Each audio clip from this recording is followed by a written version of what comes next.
Olá pessoal, é um prazer estar aqui com vocês. Eu serei o professor de vocês, Tadeu, e nós vamos falar, de acordo com a nossa unidade curricular em vigência, legislação em psicologia, tá?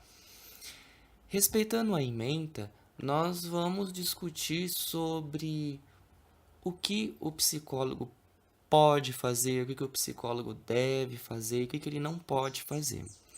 Basicamente, nós vamos estar falando sobre aspectos éticos, não é?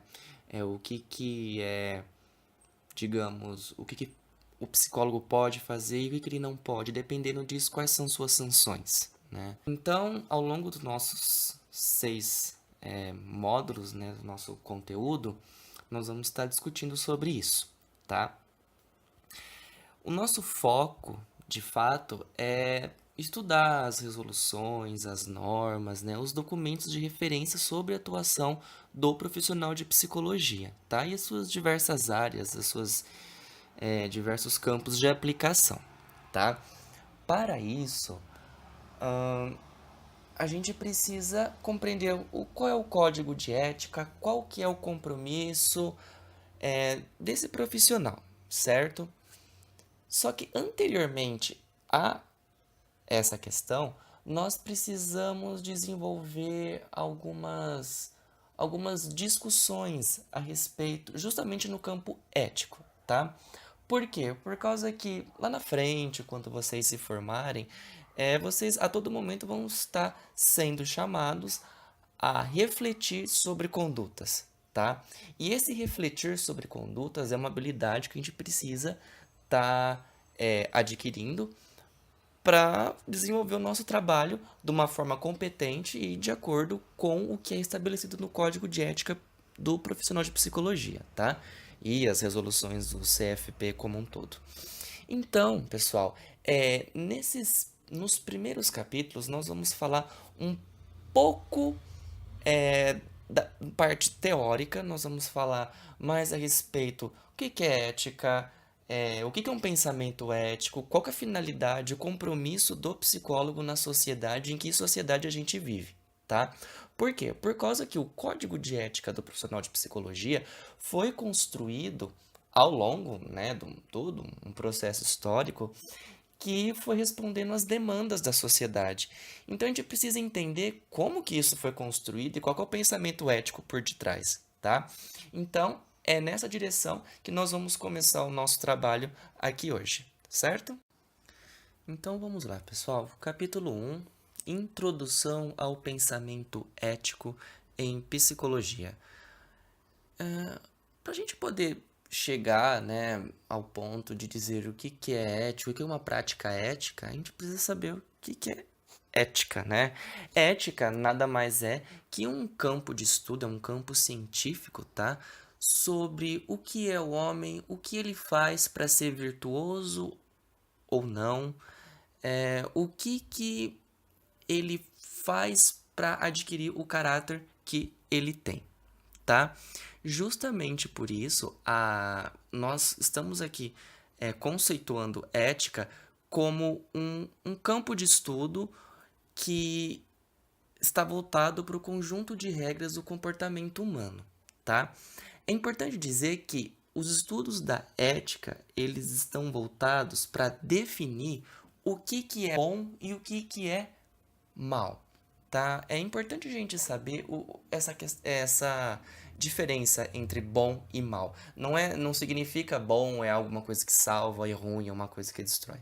Não, na verdade, bom é pensando no que promove o desenvolvimento e respeita os demais, tá? Então isso se fala em bem comum. E mal, né? O contrário.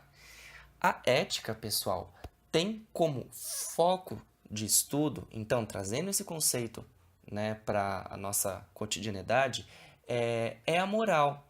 E o que é a moral? A qualidade e o caráter dos hábitos humanos. Por exemplo, se em uma determinada sociedade fazer certa ação é avaliada como algo bom, é algo que está seguindo uma norma, tá?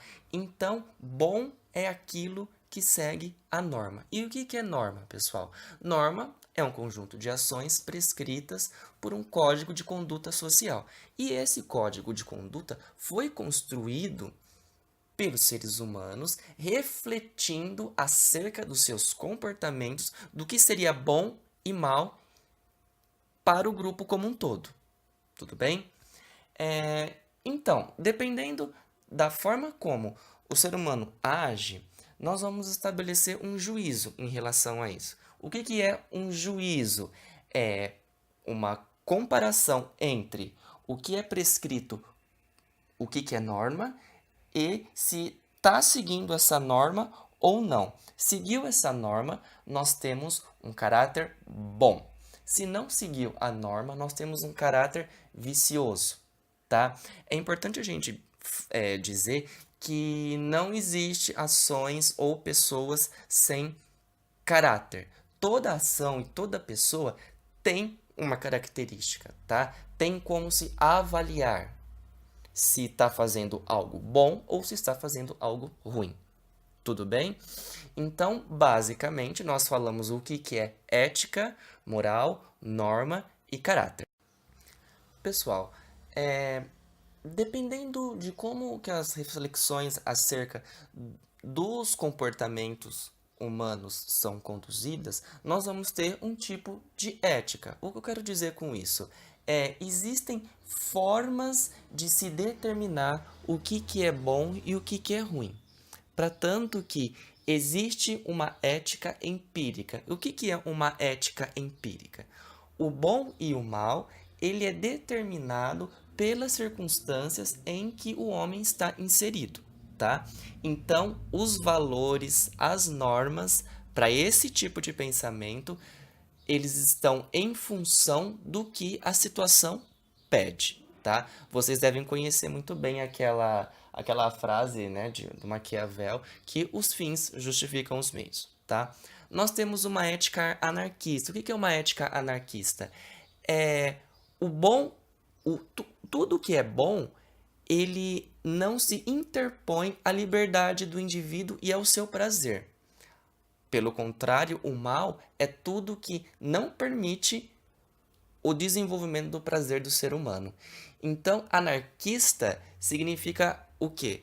Que não tem leis, não tem regras fora das pessoas. Tudo bem?